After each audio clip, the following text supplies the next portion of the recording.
జీవన తరంగాలు, ఇవే ఇవే జీవన తరంగాలు, జీవన తరంగాలు.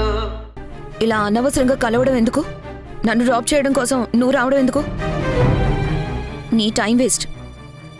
I'm sorry to say this, నాకు ఇంట్రెస్ట్ లేదు. నీకు ఇంట్రెస్ట్ లేకపోతే వెళ్ళిపోతాను. But you don't know what you losing. ఏంటో చెప్పు. వద్దు, నీకు టైం లేదు కదా.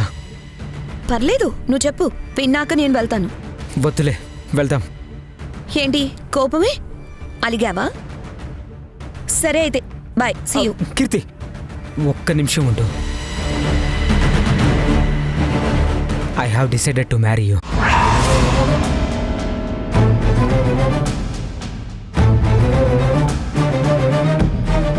ఏమన్నావు?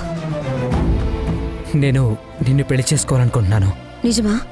ఎస్. అవునా? మీ నాన్న ఒప్పుకున్నారా నీరు? ముందు ఒప్పుకోలేదు. ఏ ఎందుకు? మీ అమ్మ మా నాన్న ఇద్దరు క్లాస్మేట్స్ అంట. మా నాన్న మీ అమ్మని పెళ్లి చేసుకోవాలనుకున్నారట. మీ అమ్మ తెలివైంది, మెరిట్ స్టూడెంట్, మంచి మార్కులు వచ్చేవంట. అందుకే ఎప్పటి నుంచో ఈగో. ఒప్పుకుంటుందో లేదో అని చెప్పలేదంట. అలా పెళ్లి చేసుకోలేకపోయారంట. మేబీ ఉంటే ఉండొచ్చు. షీఈస్ అ ర్యాంక్ స్టూడెంట్. ఇప్పటికీ చెప్తూ ఉంటారు బీఎస్సీలో సెకండ్ ర్యాంక్ అని. ఇంకేమన్నారు మీ నాన్న? తల్లికి అంత ఈగో ఉంటే పిల్లకి ఎంత ఉండాలి అన్నారు. బట్ ఐ కన్విన్స్డ్ హిమ్ అన్నాను. కీర్తి మీరనుకున్నట్టు కాదు, తను వేరే అని చెప్పాను. నాన్న మాట్లాడతానని చెప్పారు. So nice. నా పెళ్ళి మీకు మీరే డిసైడ్ చేసేస్తారా? నన్ను అడిగారా? అయినా నా పెళ్లి డిసైడ్ చేయడానికి మీ నాన్నకే రైట్స్ ఉన్నాయి. నన్ను అడగాలని కూడా అనిపించలేదా? మీరే అన్నీ అనేసుకుంటే సరిపోతుందా?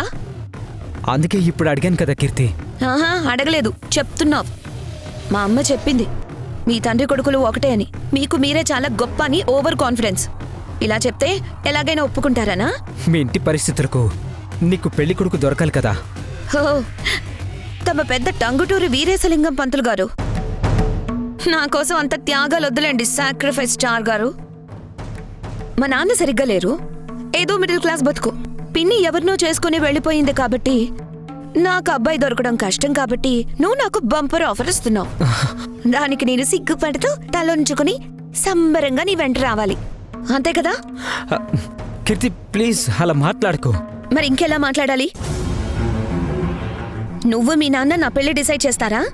ఇది ఏమన్నా పెద్ద గొప్ప అనుకున్నావా? నువ్వు కాలేజీ సగంలో మానేసి పారిపోయావు. 4 ఏళ్లు కనిపించకుండా దాక్కుండిపోయావు. ఏం చేసావో ఎవరికీ తెలీదు. చెప్పుకోవడానికి సరైన ఉద్యోగం కూడా లేదు. సన్ ఆఫ్ సెటిల్డ్ ఫాదర్, అంతే. జస్ట్ అబ్బాయి అన్నది మాత్రమే నీ ఓన్ క్వాలిఫికేషన్. కీర్తి ప్లీజ్, ఏంటిది? మరి ఏ ధైర్యంతో చెప్పావు నాకిదంతా? ఏంటి నీ కాన్ఫిడెన్స్? అమ్మ అంటూ ఉంటుంది మీ ఫ్యామిలీనే అంతా అని. మీ నాన్న ఎండలో మా ఇంటి దగ్గర నిలబడేవాడంట. ఇక నెక్స్ట్ జనరేషన్ కూడా అంతే. ఏం ఫ్యామిలీ రా బాబు. కీర్తి,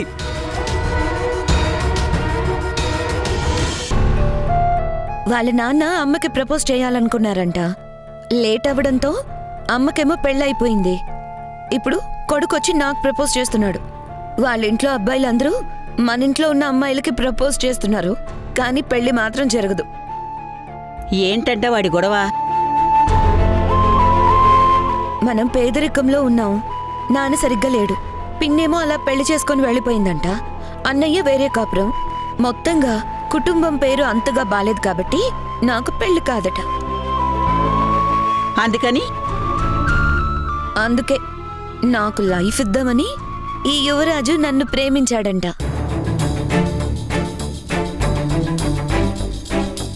పైగా చిన్నప్పటి నుంచి తెలుసు కాబట్టి ఇవేవి పట్టించుకోకుండా నన్ను పెళ్లి చేసుకోవడానికి ముందుకొచ్చిన త్యాగాల త్యాగరాజు.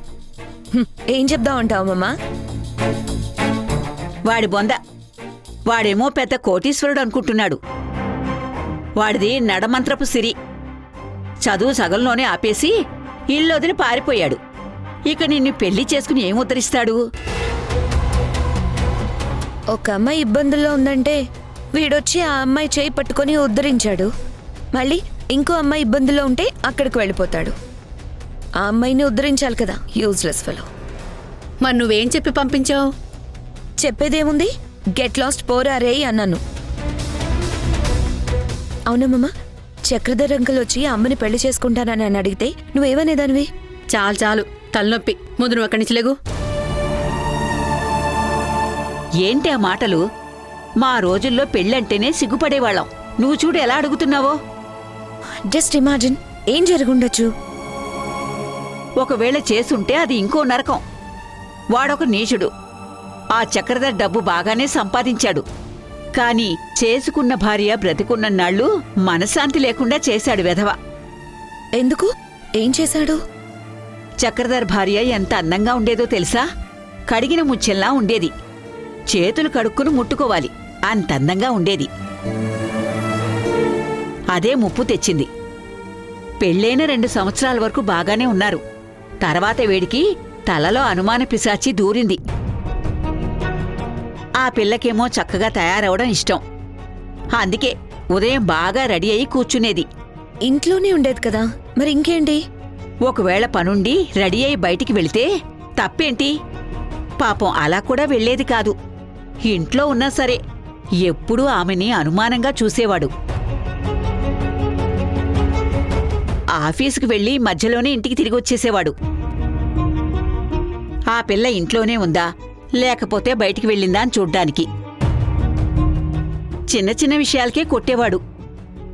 అందరి ముందు అవమానించి కృంగిపోయేలా చేసేవాడు. చాలా పెద్ద శాడిస్ట్లా ఉన్నాడే. అవును, ఆ మహాతల్లి చాలా రోజులు సహించింది. కాని వీళ్ళలోనే ఏ మార్పు లేదు. వీడి టార్చర్ భరించలేక ఒకరోజు కిరోసిన్ పోసుకుని కాల్చుకుని చనిపోయింది. మరి పోలీస్ కేసు కాలేదా?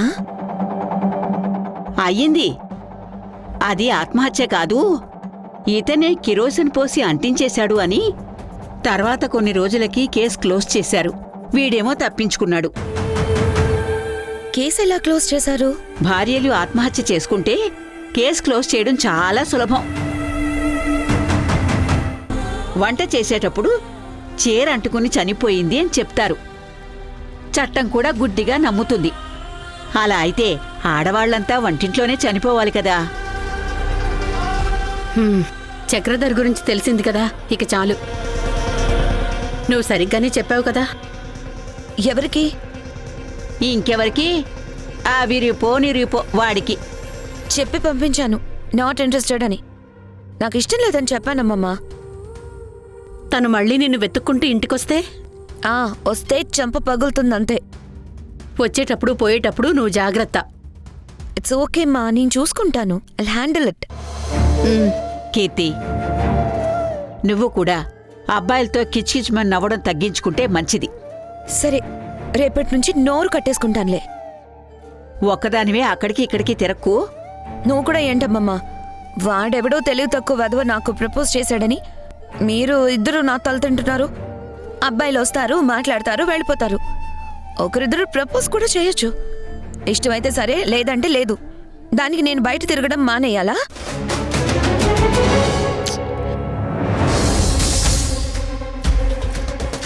ఈ నిరూపు పోరు ఎక్కువైపోతోంది. ఒకసారి పిలిచి మాట్లాడాలి. వాడితో ఏంటే మాట్లాడేది? వాడి నాన్న చక్రధర్కి గట్టిగా చెప్తే సరిపోతుంది.